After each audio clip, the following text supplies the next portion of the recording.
Doctor Babasaheb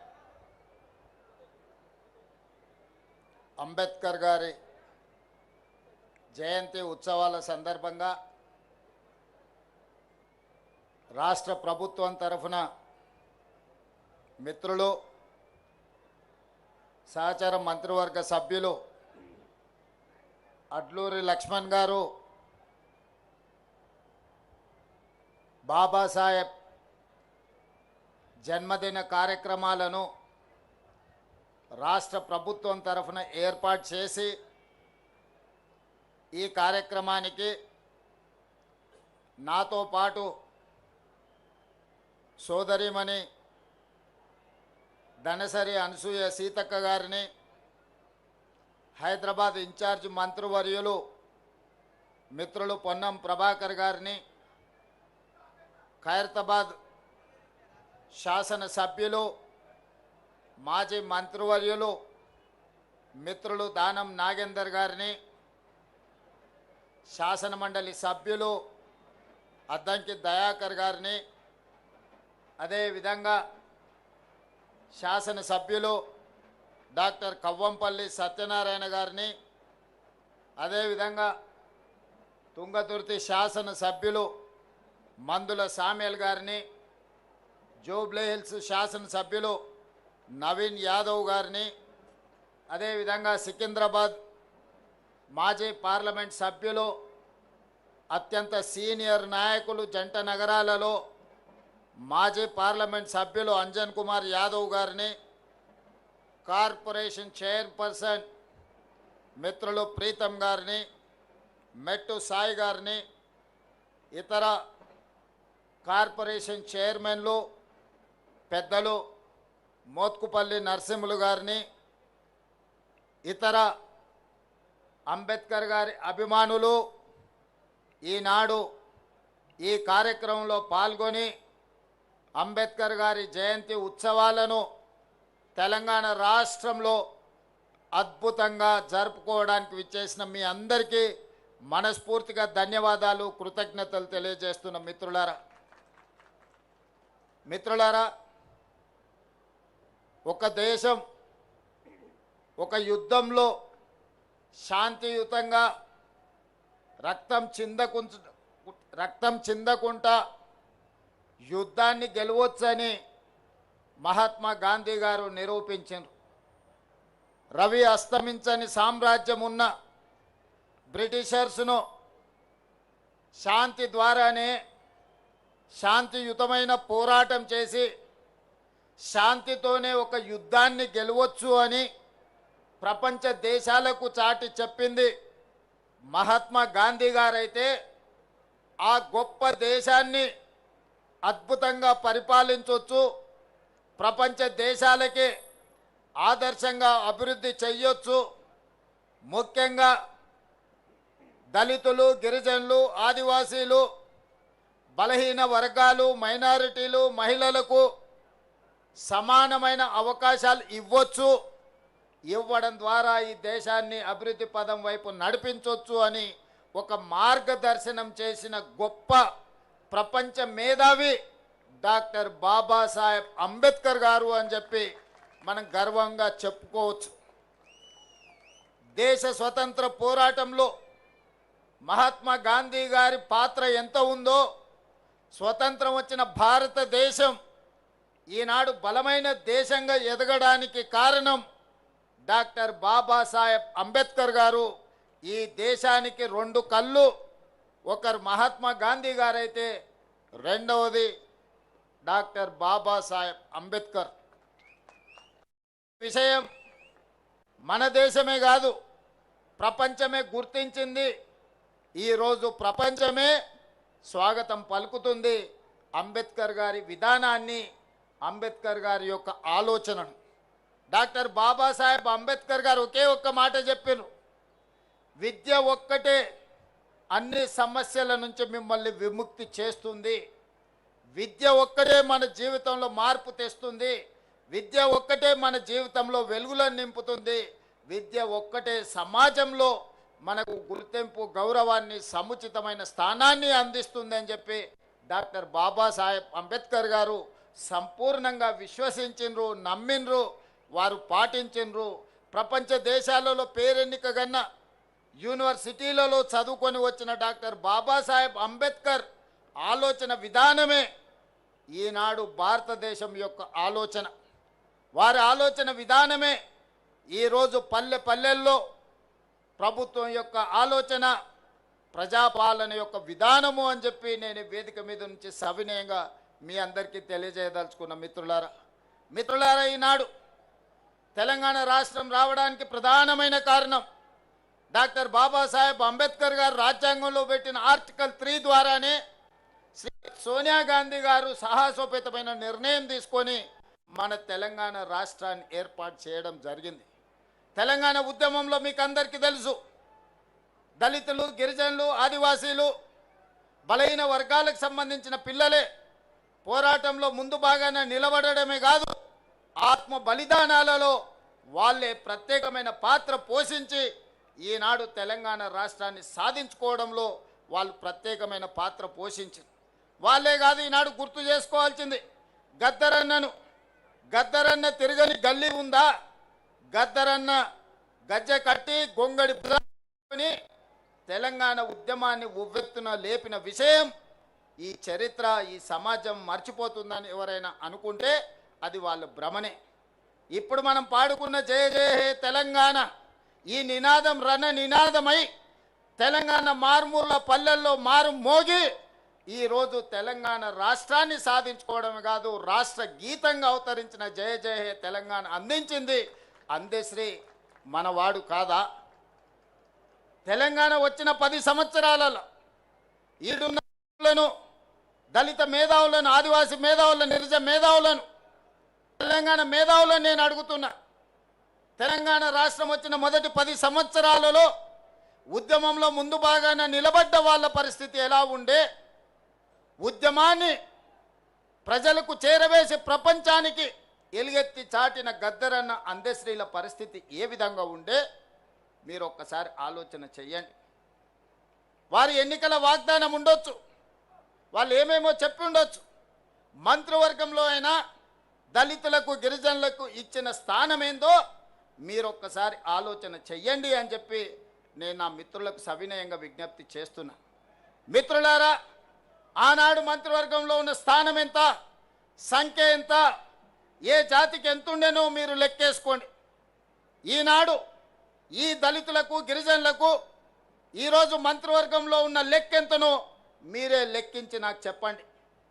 ఇవాళ assembly స్పీకర్గా గడ్డం ప్రసాద్ కుమార్ గారు, లేకపోతే మంత్రిగా దామోదర్ రాజనరసింహ గారు, మంత్రులుగా మరో మిత్రుడు అట్లూరు లక్ష్మణ్ గారు, వివేక్ వెంకట్ స్వామి గారు, ఇలా చెప్పుకుంటూ పోతే ఇంతమందిని, 4 మంత్రులను, ఒక స్పీకర్ను, అదేవిధంగా విప్పులుగా వేముల వీరేశాన్ని, లేకపోతే రామచందర్ నాయకును, ఇవాళ మంత్రివర్గంలో మా సీతక్కను, ఇంతమందికి ప్రాతినిధ్యం ఉమ్మడి రాష్ట్రంలోనైనా వచ్చిందా? మీరు ఒక్కసారి ఆలోచన చెయ్యండి. ఇవాళ మిత్రులారా, బట్టి విక్రమార్క గారు మా మిత్రుడు, ఉప ముఖ్యమంత్రిగా సమర్థవంతంగా ఈనాడు పని చేస్తున్నాడు. సిఎల్పి లీడర్గా ఉంటే ఓర్వలేక హోదా తగ్గించి ఆయనను అవమానించే విధంగా అవమానకరంగా సిఎల్పి నాయకుడిగా తొలగించుకున్న చరిత్ర కళ్ళ ముందలనే ఉంది కదా. వారు బడ్జెట్ పెడితే ఆ బడ్జెట్ను అవమానించే విధంగా ఇవాళ మాట్లాడుతున్న వాళ్ళని చూస్తున్నాం కదా. అంటే ఒక దళిత బిడ్డ ఆర్థిక మంత్రిగా ఉండకూడదా? ఒక దళిత బిడ్డ వైద్య ఆరోగ్య శాఖ మంత్రిగా ఉండకూడదా? ఒక దళిత బిడ్డ విద్యుత్ శాఖ మంత్రిగా ఉండకూడదా? మీరు ఒకసారి ఆలోచన చేయండి. ఒక దళిత బిడ్డ స్పీకర్గా వేదిక మీద కూర్చోవద్దా? ఆయనను అధ్యక్ష అని పిలవాల్సి వస్తుందని కొంతమంది సభకే రావడం లేదంటే ఈ దళితుల పట్ల వాళ్ళకు ఉన్న గౌరవం ఏ పాటిదో మీరు ఒక్కసారి ఆలోచన చెయ్యండి. అందుకే వాళ్ళని మోసం చేసిన ఏ జాతి అయితే అవమానానికి గురైందో ఆ జాతే సభాధ్యక్షుడు హోదాలో కూర్చుంటే ద్రోహం చేసిన వాడు మాట్లాడాలన్నా అధ్యక్ష నాకు మైక్ ఇవ్వాలి అని అడుక్కునే పరిస్థితి ఈరోజు తెలంగాణ రాష్ట్రంలో ప్రజా ప్రభుత్వం కల్పించిందన్న విషయం ఈరోజు మా మిత్రులకు గుర్తు చేయదలుచుకున్నా. చాలామంది మా పిల్లలు ఉన్నారు ఉస్మానియా యూనివర్సిటీ, 110 సంవత్సరాల చరిత్ర ఉన్న ఉస్మానియా యూనివర్సిటీకి ఏ ఒక్క రోజైనా మీ జాతివాడు 110 ఏళ్ళ వైస్ ఛాన్సలర్ అయ్యిందా? మీరు ఒకసారి చెప్పండి. ఇవాళ ఉస్మానియా యూనివర్సిటీ వైస్ ఛాన్సలర్ ఎవరు? అంబేద్కర్ యూనివర్సిటీ వైస్ ఛాన్సలర్ ఎవరు? ఈరోజు ఎలక్షన్ కమిషన్కు ఎవరున్నారో మీరు ఒక్కసారి ఆలోచన చేయండి. ఈ విధంగా చెప్పుకుంటూ వెళ్తే పబ్లిక్ సర్వీస్ కమిషన్ కావచ్చు, జిల్లాల కలెక్టర్లు కావచ్చు, లేకపోతే ఎడ్యుకేషన్ డిపార్ట్మెంట్ ప్రిన్సిపల్ సెక్రటరీ కావచ్చు, ఇరిగేషన్ డిపార్ట్మెంట్ ప్రిన్సిపల్ సెక్రటరీలు కావచ్చు, ఇట్లా నేను అన్ని చదివి వినిపించగలను. ఇదంతా ఎలా సాధ్యమైందయా అంటే మీరందరు కష్టపడి, మీరందరు కొట్లాడి, మీరందరూ నిలబడి 2023 డిసెంబర్లో ప్రజాప్రభుత్వాన్ని మీరు తెచ్చుకున్నారు కాబట్టి ఇవన్నీ సాధ్యమైనవి. ఈనాడు వీళ్ళందరి కలలు నెరవేర్చడానికి సంపూర్ణంగా ప్రయత్నం చేస్తున్నాం. 10 ఏళ్ళు ప్రభుత్వ హాస్టల్లో చదువుకునేది ఎవరు? బీసీ మైనారిటీల పిల్లలు. ఎన్నడన్నా డైట్ ఛార్జెస్ పెంచినరా 10 ఏళ్ళల్లో? కాస్మెటిక్ ఛార్జెస్ ఆడపిల్లలకు తల్లిదండ్రుల దగ్గర నగదు లేదు. ఆడపిల్లలకు కనీసం కొడుకోవడానికి సబ్బు బిల్లకు పైసలు ఇయ్యలే ఆ ప్రభుత్వం. ఇవాళ డైట్ ఛార్జెస్ 40%, కాస్మెటిక్ ఛార్జెస్ 200% పెంచి ఈ వర్గాల యొక్క ఆత్మగౌరవాన్ని నిలబెట్టడానికి ప్రయత్నం చేసిన మాట వాస్తవం కాదా? ఇవాళ యంగ్ ఇండియా ఇంటిగ్రేటెడ్ రెసిడెన్షియల్ స్కూళ్ళు దళితుల దగ్గర, గిరిజనుల దగ్గర, మైనారిటీల దగ్గర, ఉన్నత కులాలకు ఇంకొక దగ్గర రెసిడెన్షియల్ స్కూల్స్ కడితే ఇది కులాల మధ్యన విభజన జరుగుతుంది, సమాజంలో అంతరాలను పెంచుతుందని యంగ్ ఇండియా ఇంటిగ్రేటెడ్ రెసిడెన్షియల్ స్కూళ్ళల్లో ఎస్సీ, ఎస్టీ, బీసీ, మైనారిటీ ఉన్నత వర్గాలను అన్నిటినీ ఒక దగ్గర చదువుకునే విధంగా ఇవాళ 25 ఎకరాలలో కార్పొరేట్ కాలేజీల కంటే అద్భుతంగా ఈరోజు నిర్మాణం చేసి ఒక అద్భుతమైన విద్యను అందించాలని అంబేద్కర్ గారు ఏదైతే ఆలోచన చేసిండో పేదలకు విద్య చేరాలి అనే దాని మీద ఈరోజు ప్రయత్నం చేస్తున్నాం. ఇదే కాదు, ప్రభుత్వ పాఠశాలల్లో పేదలకు నాణ్యమైన విద్య అందడం లేదని ఒక బాధ ఉంది.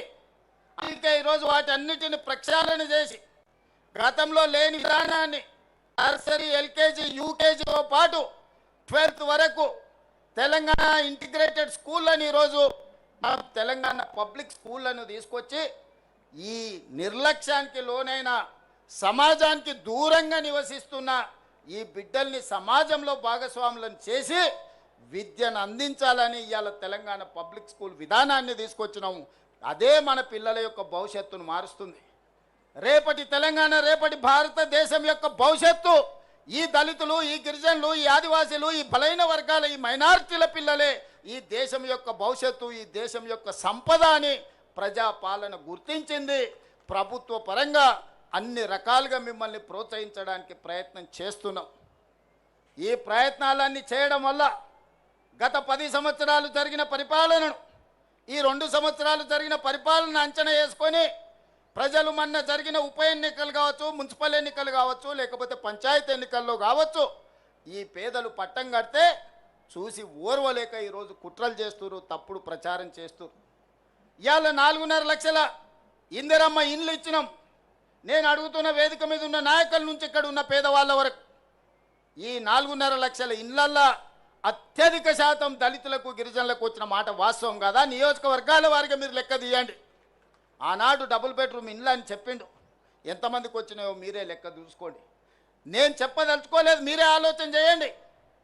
ఈనాడు ఇందిరమ్మ ఇండ్లైనా, లేకపోతే ఈనాడు ప్రభుత్వం అమలు చేస్తున్న విద్యా విధానమైనా, అంతెందుకు మేము వచ్చిన తర్వాత 67,000 పైచీలకు ప్రభుత్వ ఉద్యోగాలు, group 1, group 2, group 3, group 4, police department, medical and health department, వివిధ శాఖలల్లో మేము 67,000 ఉద్యోగాలు మేము నియమించినాం. నేను అధికారికంగా ఈరోజు లెక్క చెప్తున్నా. 67,000 ఉద్యోగాలల్లో 87% ఎంత? 87% ఎస్సీ, ఎస్టీ, బీసీ, మైనారిటీలకు ఉద్యోగాలు వచ్చినాయంటే 50,000 పైగా ఈరోజు ఈ వర్గాలకు ప్రభుత్వ ఉద్యోగాలు వచ్చినాయి. ఇంతకుముందే మా మిత్రుడు లక్ష్మణ్ చెప్పాడు, గ్రూప్ 1 రిజల్ట్లో మా పిల్లలకు చాలా ఉద్యోగాలు వచ్చినాయి. ఈరోజు రాజీవ్ గాంధీ సివిల్స్ కోసం ఈరోజు పరీక్షలు రాస్తున్న పిల్లలకు మనం ఆర్థిక సహాయాన్ని సింగరేణి నుంచి అందిస్తే ఈరోజు ఈ ఎస్సీ ఎస్టీల పిల్లలు అత్యధికంగా ఐఏఎస్లలో ఈరోజు సెలెక్ట్ అయినరు. అందుకే మిత్రులారా, ఈరోజు ఈ విధంగా పరిపాలనను చక్కబెడుతూ గతంలో చేసిన అప్పులను తప్పులను సరిదిద్దుకుంటూ ఈరోజు ముందుకెళ్ళే ప్రయత్నం చేస్తున్నాం. పనిలో భాగంగా నిరంతరం మేము పనిచేస్తుంటే కొంతమంది వెనకాల నుంచి కుట్రలు చేస్తున్నారు, గోతులు దవ్వుతున్నారు. గోతులు దవ్వేటోళ్ళను అదే గోతిలో పాతిపెట్టే బాధ్యత మీరు తీసుకోవాలి మిత్రులారా. ముందల నేను చూసుకుంటా, వెనకంజ ఎవడైతే గోతి దవ్వుతాడో వాళ్ళ సంగతి మీరు చూసుకోవాలి. మా నరసింహులన్న చెప్పాడు మేము ఉంటామా నీకెందుకు నువ్వు నడుపు అని. మరి మా నరసింహులన్న మాట మీద వెనకంగా గోతులు దొవ్వేటోళ్ళను, నక్క జిత్తులోళ్ళను, నల్లి కుట్లోళ్ళను మీరే ఏదో ఒకటి చెయ్యాలి. మీరు చేయకపోతే నష్టం జరుగుద్ది. ఎందుకనంటే ఒక మంచి లక్ష్యంతో, ఒక మంచి టీంతో బట్టి విక్రమార్క గారు కావచ్చు, మా సీతక్క కావచ్చు, దామన్న కావచ్చు, లక్ష్మణ్ కావచ్చు, ప్రసాద్ కుమార్ గారు కావచ్చు, ఇలా చెప్పుకుంటూ వెళ్తే పొన్నం ప్రభాకర్ గారు కావచ్చు, అన్ని వర్గాలకు మంత్రివర్గంలో అవకాశం కల్పించి అన్ని వర్గాల యొక్క ఆలోచనను తీసుకొని అన్ని వర్గాలకు సంక్షేమాన్ని అభివృద్ధిని అందజేయాలని ఈనాడు మా ప్రభుత్వం ప్రయత్నం చేస్తుంది. 10 ఏళ్ల విధ్వంసం 100 ఏళ్ల నష్టానికి దారితీసింది. దాన్ని ఇవాళ సరిదిద్దుకుంటూ చక్కదిద్దుకుంటూ ఆనాడు చేసిన అప్పులను చెల్లించుకుంటూ తప్పులను సవరించుకుంటూ ఈనాడు పరిపాలన జరుగుతుంది. మీ అందరికీ తెలుసు 10 ఏళ్లలో ఆ గొప్ప గొప్ప ఉపన్యాసాలు ఇచ్చే నాయకులు ఎన్నిసార్లు అంబేద్కర్ గారి జయంతికో వర్ధంతికో హాజరైనరో మీరే లెక్కేసుకోండి. ఇంతకంటే లెక్క అవసరం లేదు, ఇంకా వేరే లెక్క అవసరం లేదు. ఇది ఒక్క లెక్క చూసుకోండి, మీ పట్ల వాళ్ళకున్న అభిమానం ఏందో, ఆలోచన ఏందో. అందుకే మిత్రులారా, ఈ ప్రభుత్వం మనది. ఇది ప్రజల కోసం అందిస్తున్న ప్రజాపాలన. ఈ ప్రజాపాలనను కాపాడుకునే బాధ్యత మనది, ప్రజాస్వామ్యాన్ని కాపాడుకునే బాధ్యత మనది. అందుకే ఇవాళ కేంద్ర ప్రభుత్వం మహిళా రిజర్వేషన్ల గురించి, నియోజకవర్గాల పునర్విభజన గురించి, సీట్ల పెంపు గురించి కలగాపులగం చేసి మాట్లాడుతున్నారు. మహిళలకు మీరేం చేసిందని మమ్మల్ని సవాల్ విసురుతున్నారు. నేను ఒక్క మాట చెప్పదలుచుకున్నా. ప్రపంచంలో చాలా దేశాలలో మహిళలకు ఓటు హక్కు లేనప్పుడు పురుషులతో పాటు సమానంగా డాక్టర్ బాబాసాహెబ్ అంబేద్కర్ గారు మహిళలకు ఓటు హక్కు ఇచ్చి ఈ ప్రభుత్వాన్ని ఎదుర్కొనే అధికారాన్ని ఆడబిడ్డల చేతుల్లో పెట్టాడు. మహిళలకు మన దేశంలో పురుషులతో సమానంగా డాక్టర్ బాబాసాహెబ్ అంబేద్కర్ గారు ఓటు హక్కు ఇచ్చే వరకు చాలా దేశాలలో మహిళలకు ఓటు హక్కు లేదు. మహిళలు బయటికి వచ్చి బహిరంగంగా తిరిగే పరిస్థితి లేని రోజులు.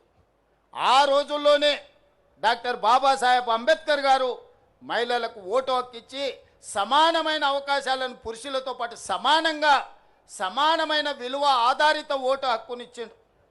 ఆ తర్వాత పంచాయతీరాజ్ కావచ్చు, మున్సిపల్లో కావచ్చు, మహిళలకు రిజర్వేషన్లు రాజీవ్ గాంధీ గారు అందించారు. చట్టసభలలో, అసెంబ్లీలో, పార్లమెంటులో సోనియా గాంధీ గారు మహిళలకు రిజర్వేషన్లు ఇవ్వాలి అని 33% ఇవ్వాలని బిల్లును పాస్ చేసి రాజ్యసభలో. కానీ లోక్సభలో కొన్ని రాజకీయ పార్టీలు అడ్డుకున్నాయి. సంతోషం, ఇవాళ మీరు మహిళా రిజర్వేషన్లు అమలు చేస్తామంటారు. మహిళా రిజర్వేషన్ల అమలు ముసుగులో దక్షిణాది రాష్ట్రాలకు అన్యాయం చేసే ప్రక్రియ చేపడుతున్నారు. మొదట జనాభా అన్నారు. జనాభా లెక్కలేస్తే దక్షిణ భారతదేశంలో కుటుంబ నియంత్రణను పాటించడం వల్ల, అభివృద్ధి పదం వైపు రాష్ట్రాలు నడిపించడం వల్ల జనాభా తగ్గిపోయి సీట్లన్నీ కోల్పోయే పరిస్థితి వచ్చింది. దానికి అభ్యంతరం బలంగా వ్యక్తం చేస్తే ప్రోరేటా ప్రకారం, అంటే దామాషా ప్రకారం 543 సీట్లు ఈరోజు దేశంలో ఉంటే 50% సీట్లు 272 సీట్లు పెంచుతాం. అందులో ఏ రాష్ట్రంలో ఎంత ఉందో ఆ రాష్ట్రంలో అందులో సగం పెంచుతామని. ఉదాహరణ, కేరళలో 20 సీట్లు ఉన్నాయి, వాటిని 30 చేస్తామని 50% పెంచి. ఉత్తరప్రదేశ్లో 80 సీట్లు ఉన్నాయి, వాళ్ళకు 120 చేస్తామని. ఇవాళ కేరళకు 20, ఉత్తరప్రదేశ్కి 80. ఈ రెండింటి మధ్యలో తారతమ్యం 60 సీట్లు మాత్రమే. రేపు కేరళ 30 అయ్యి ఉత్తరప్రదేశ్ 120 అయితే ఈ అంతరం 60 నుంచి 90కి పెరుగుద్ది. రాజకీయాలలో ఒక్కొక్క ఓటుకు ఎంత విలువ ఉందో వాజ్పేయి సర్కారు కూలినప్పుడు తెలిసింది కదా కేంద్ర ప్రభుత్వంలో. ఒక్క రాష్ట్రంలోనే ఉత్తర భారతంలో 30 సీట్లు పెరిగితే మరి అక్కడున్న దళితులకు గిరిజనులకు రిజర్వేషన్లు పెరగవచ్చు, నేను కాదంటలేను. సీట్లు దక్కడం వల్ల దక్షిణాది రాష్ట్రాలలో ఉన్న దళితులకు గిరిజనులకు మహిళలకు నష్టం జరుగుతలేదా? ఇవాళ తెలంగాణలో 17 సీట్లుంటే 2 ఎస్టీలకు ఉన్నాయి, 3 ఎస్సీలకు ఉన్నాయి. ఇవి 30 సీట్లు అయితే ఎస్సీలకు 6 అవుతాయి, ఎస్టీలకు 4 అవుతాయి. కానీ అదే 25 అయితే ఇందులో తగ్గుతాయి. ఈ చిన్న లెక్క కేంద్ర ప్రభుత్వంలో మంత్రులుగా ఉన్న తెలంగాణ రాష్ట్రం నుంచి ప్రాతినిధ్యం వహిస్తున్న వాళ్లకు లెక్క తెలుస్తలేదా? ఏ లెక్కన మా కోటాను తగ్గిస్తారు?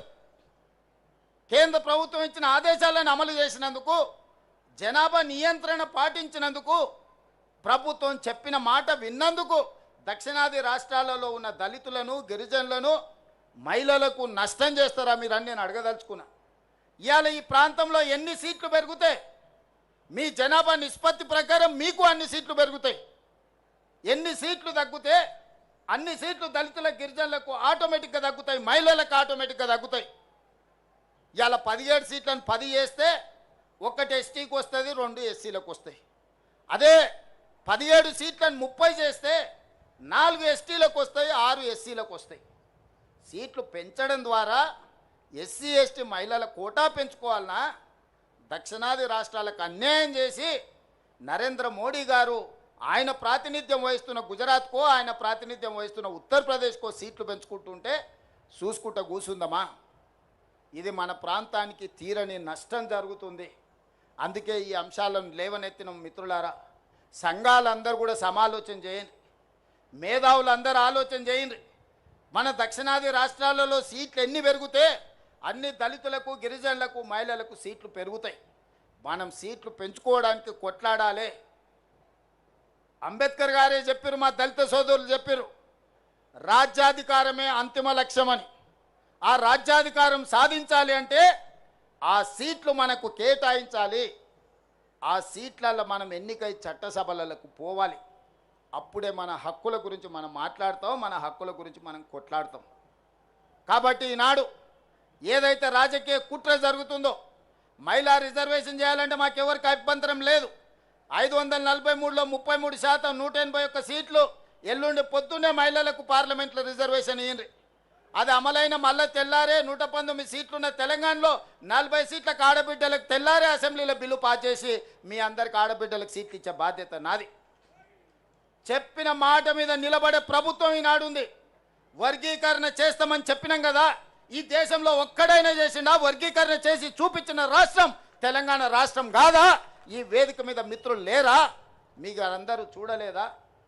కులగణన చేస్తామని చెప్పినాం కదా. జనగణనతో పాటు భారతదేశంలో ఏకైక రాష్ట్రం తెలంగాణ రాష్ట్రం. జనగణనలో కులగణన చేసినాం. సజీవ సాక్షి పొన్నం ప్రభాకర్ గారు దీనికి బాధ్యత వహించిన మంత్రి ఇక్కడ లేడా? వర్గీకరణ జటిలమైంది అన్ని రాష్ట్రాలలో. వర్గీకరణ ముందుకు జరగలేదు. ఈ రాష్ట్రంలో మనం పంచాయతీ తెంచి శాశ్వతంగా మీ మధ్యలో ఒక మిత్రత్వాన్ని పెంపొందించడానికి ఒక పరిష్కారం చూపించినాం. తాత్కాలికంగా కొంత బాధ ఉన్నా దీర్ఘకాలికంగా మీ మధ్యలో భిన్నాభిప్రాయాలు లేని పరిస్థితిని ఈరోజు మనం కల్పించుకున్నాం. జనగణనలో కూడా కులగణన చేసి బలహీన వర్గాల లెక్క తేల్చిన ఇవాళ 56.33% తెలంగాణ రాష్ట్రంలో బలహీన వర్గాలు నేను లెక్క తేల్చిన ఏకైక రాష్ట్రం తెలంగాణ రాష్ట్రం. అందుకే మిత్రులారా, మంచి పనికి మా ప్రభుత్వం ముందలుంటుంది.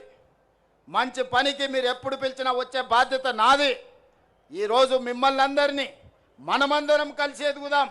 నేనొక్కనేదో అయితే ఈ సమాజానికి సరిపోదు. నాతో పాటు మీరందరూ సమానంగా, నాకో పక్కన లక్ష్మణ్, ఇంకో పక్కన సీతక్క, ఇంకో పక్కన కవంపల్లి సత్యనారాయణ, ఆ పక్కన అద్దంకి దయాకర్ కూర్చున్నప్పుడే నాకు గౌరవం పెరుగుతుంది, ఆ కుర్చీకి గౌరవం పెరుగుతుంది. సమాజంలో మీకందరికీ నమ్మకం, విశ్వాసం వస్తుంది ఈ ప్రభుత్వాల మీద. ఆ తాపత్రయంతోనే, ఆలోచనతోనే ఈనాడు మా ప్రభుత్వం పనిచేస్తుంది. ఈ ప్రభుత్వం మీది. మీ ప్రభుత్వాన్ని కాపాడుకునే బాధ్యత కూడా మీదే. కాపాడుకున్న ప్రభుత్వాన్ని నిలబెట్టి పరిపాలన కొనసాగించాల్సిన బాధ్యత మీదే అని గుర్తు చేస్తూ మరొక్కసారి అంబేద్కర్ గారి జయంతి సందర్భంగా మీకు అందరికీ శుభాకాంక్షలు తెలియజేస్తూ సెలవు తీసుకుంటున్న మిత్రులారా, ధన్యవాదాలు.